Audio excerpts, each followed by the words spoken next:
Was this the perfect assassination? This is the shocking story of a high-profile target executed in broad daylight. This is the terrifying account of UnitedHealthcare CEO Brian Thompson's final moments. Thompson was walking to an investor conference when a shadow approached him. The killer shot him from behind. A cold, calculated move. Thompson, only 50 years old, was dead. He had been CEO since 2021. His death instantly sent tremors through the finance world. The shocking hit occurred precisely 1 year before the explosive legal hearing about the suspect's arrest. Investigators knew they were dealing with a killer operating under deep cover. The gunman had used a fake name days before the shooting at a New York hostel. They had a name, an alias. The trail was red hot, but the suspect was gone. A massive nationwide manhunt launched immediately. Police were desperate to find the man who carried out this brazen, shocking act. They were hunting for Luigi Mangione, but they would find him in the most unbelievable place thanks to an unexpected clue. 5 days passed after the murder.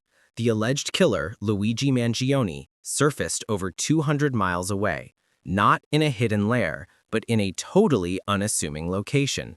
Altoona, Pennsylvania, specifically a McDonald's restaurant. It was December 9, 2024. The national news cycle was dominated by the search for the CEO's shooter. People everywhere were watching. Then, ordinary customers noticed something unsettling. They saw a man who strongly resembled the much-publicized suspect. These patrons were really upset. They approached the McDonald's manager. The pressure was immense. The manager immediately reached for the phone. The crucial 911 call that led directly to Mangione's capture was recently released by the court. This audio captures the stunning moment the manhunt ended. The manager could be heard detailing the shocking tip. She told the operator, "I have a customer here that some other customers were suspicious of, that he looks like the CEO shooter from New York." The manager admitted she was wary of approaching him. She tried to calm the frantic customers. She attempted to Google it herself, saying it was kind of hard to tell with his eyes and his eyebrows. But she gave one specific detail that proved to be chillingly definitive. The arrest was now set in motion, but this dramatic capture would soon spiral into a profound legal controversy. The manager provided a detailed description of the suspicious figure. He was wearing a black jacket. He had a khaki-colored beanie pulled low. The only visible features were his eyebrows, but one specific item, common during a different time, sealed his fate. He was wearing a medical mask. This detail was shocking to the responding police. Altoona police officer Joseph Detweiler testified in court. He explained the local culture. Detweiler stated plainly, "We don't wear masks." He offered a blunt rationale. "We have antibodies."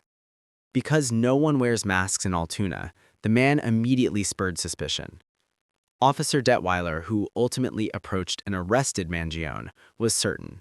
He testified that the man had a mask on. Therefore, he had to be the person we were called there for. The initial approach was deliberately low-key. Officers said they were responding only to a complaint that he looked suspicious. They weren't immediately accusing him of murder. Officer Tyler Fry, a rookie, was left by the table. The officers asked for identification. Mangione handed over a fake New Jersey driver's license with a phony name. Prosecutors claim this fake name was the same alias used by the alleged gunman at a New York hostel before the shooting. Detweiler stepped away to check the license. Fry stayed behind. Fry asked him, "So what's going on? What brings you up here from New Jersey?" The suspect answered in a low voice. Mangione's response marked the beginning of the most critical legal debate of the entire case. What happened next would threaten to unravel the prosecution entirely. This is the central controversy that could change everything. Video footage and testimony revealed a stunning timeline of the arrest. After the initial questions, Mangione signaled his refusal to speak. Officer Fry testified that Mangione said something along the lines of, "He didn't want to talk to me at that time." Yet, despite this explicit signal that he didn't want to engage, the police kept firing questions. Mangione had initially tried to brush off the attention. He claimed he was just trying to use the Wi-Fi, but the interrogation continued. Officers tried to play it cool and buy time. They falsely intimated they were only dealing with a loitering complaint. They even chatted with him about his steak sandwich. But their actions betrayed their casual demeanor. They frisked him. They intentionally pushed his backpack away from him. They continued asking deeply probing questions. Why are you nervous? Whether he'd been in New York recently. Crucially, the officers interacted with Mangione for roughly 20 shocking minutes. During this critical time, he was not informed of his right to remain silent. His lawyers now argue that all statements made before the Miranda warning should be suppressed. They contend he was essentially under questioning the moment they started. Mangione realized the gravity of the situation. "I don't know what you guys are up to," he said. He even inquired, "Can I ask why there's so many cops here?" Roughly a dozen officers had converged on the small restaurant. Only 15 minutes in, officers warned him. They told him he was being investigated. They threatened arrest if he repeated the phony name they had debunked. Once he gave his real name, he was finally read his rights and handcuffed. But the controversial statements were already captured. The defense says this is a damn violation of his rights. The legal battle over his statements is intense, but the defense is fighting to suppress more than just words. The shocking contents of his backpack are the true game changer. The ultimate dispute centers on the contents of the backpack. As soon as Mangione was arrested, he attempted to shut down the conversation completely. When an officer asked if there was anything inside the bag that police needed to know about, Mangione's answer was chillingly firm. "I'm going to remain silent," he replied. Despite this, police proceeded to search the bag. The defense insists this search was illegal. Defense lawyers argue that police had no warrant. They insist Mangione never acted belligerent. Patrolman Fry confirmed the suspect never tried to open the backpack at the McDonald's.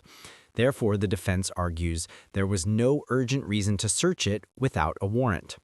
Prosecutors, however, claim the seizure was justified. Federal prosecutors argue the search was necessary to ensure nothing dangerous inside. They claim Mangione's statements were voluntary, made before he was fully under arrest. Yet the court proceedings have already confirmed the stunning items recovered. This evidence forms the undisputed core of the entire case. Prosecutors revealed the deadly inventory. They retrieved a 9mm handgun. This firearm matches the weapon used in the shocking CEO killing. They also found a knife after Mangione alerted them to his pocket contents. The search also uncovered another item that provides a horrifying window into the killer's mind. They seized a notebook. But the disturbing revelations didn't stop there. Mangione's pockets held an equally mysterious clue. They contained a neatly written to-do list. The list included items for the previous day, such as digital cam and hot meal and water bottles. Most chillingly, the entry for the actual day of his arrest simply read, "Survival Kit." This meticulously planned evidence suggests a killer prepared for a long escape. But the contents of the notebook revealed the terrifying motive. The notebook is what truly elevated this case from a random act of violence to a shocking, targeted execution. The writings allegedly lay bare Mangione's deep-seated rage. They exposed his profound disdain for health insurers. The notebook went further than mere grievance. It contained specific ideas about killing a CEO. The entries even referenced targeting an executive at an investor conference. The alleged motive was captured in a single, powerful line that prosecutors plan to use to destroy the defense's argument. The notebook reportedly said, "The target is insurance. It checks every box." This evidence ties the means, the 9mm weapon, to the motive, the notebook manifesto. It links Mangione directly to the deceased CEO of UnitedHealthcare. The prosecution's case rests heavily on this combination of shocking evidence. Furthermore, the investigation revealed Mangione had used an alias before the killing. Prosecutors stated he gave police the same fake name used by the gunman at a New York hostel days prior to the murder. The evidence hearing revealed that when first confronted by Officer Detweiler and Fry, Mangione gave a phony New Jersey driver's license. This forged ID was the basis for his eventual arrest on a forgery charge before the murder charges were formally applied. This web of evidence, the gun, the alias, the planning, and the manifesto, is what Mangione's lawyers are desperately trying to block.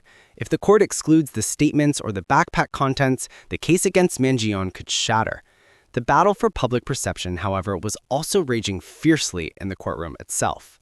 The proceedings surrounding this shocking murder case have been fraught with drama. The court hearing focused purely on the admissibility of evidence for the state case. It started on the anniversary of the killing, December 4th. While Mangione sat in a Manhattan court, UnitedHealthcare marked the anniversary by lowering flags and encouraging employee volunteering. Mangione appeared intense throughout the testimony. He followed the proceedings intently, often scrutinizing papers and taking notes. The hearing offered stunning public glimpses into the case, including body camera video and the newly released 911 audio. However, accessing certain materials proved controversial. Early on, Judge Gregory Caro sided with the defense. He chose to seal materials until the trial. This decision led to a shocking confrontation. A reporter stood up in court requesting to be heard on the sealing decision. Reporters routinely exercise this right in New York courts, based on legal precedent demanding journalists be heard on access matters. Yet the reporter was ejected from the courtroom. This created a storm of controversy. The press immediately pushed back. At least one journalist, Matthew Lee, formally requested exhibits be unsealed. Days later, Judge Caro reversed his position. He announced that a number of the exhibits will be made available. This shift allowed the public to hear the critical 911 audio. The judge, however, never publicly mentioned the journalist's prior ejection. The drama continued throughout the hearing. On a Friday, the proceedings were suddenly canceled. Judge Caro announced that the pretrial hearing was postponed because the defendant, Luigi Mangione, was ill. The judge provided no specific details on Mangione's condition. The unexpected postponement highlights the volatility of this high-stakes legal struggle. The defense, meanwhile, continued its aggressive pursuit of evidence exclusion. They argued that police testimony, video, and notes were all being duplicative. The judge even told both sides they were being duplicative, stating it was not helping your case. The outcome of this evidence hearing is literally a matter of life or dang for Mangione. Luigi Mangione, currently 27, faces catastrophic charges. He has pleaded not guilty to both state and federal murder counts. The upcoming rulings from this evidentiary hearing will determine exactly what evidence the jury is allowed to see and hear. If the defense succeeds, the core evidence, the notebook detailing the motive, the statements made to police, and the 9mm murder weapon could all be excluded. This would be a massive, shocking setback for the prosecution. Federal prosecutors are fighting hard to ensure that the search and the statements stand. They maintain the search was necessary and the statements were voluntary. The state prosecution's arguments for allowing the disputed evidence have not yet been fully detailed. Ultimately, the stakes are unimaginable. Reports claim that federal prosecutors are seeking the death penalty against Mangione. The court has already dismissed initial terrorism charges, allowing the murder count to proceed. The pretrial hearing, designed to settle these foundational legal arguments, is set to continue. The entire future of this case hinges on whether the arrest, triggered by a simple medical mask in a small Pennsylvania McDonald's, was handled correctly, or if the police's controversial 20-minute interrogation before reading his rights has irrevocably tainted the evidence. The world is waiting to see if a killer's documented manifesto of rage will ever reach a jury, or if the legal system will declare the process fatally flawed. This battle over rights, evidence, and a deadly notebook will define the final chapter of the corporate assassination that stunned the nation.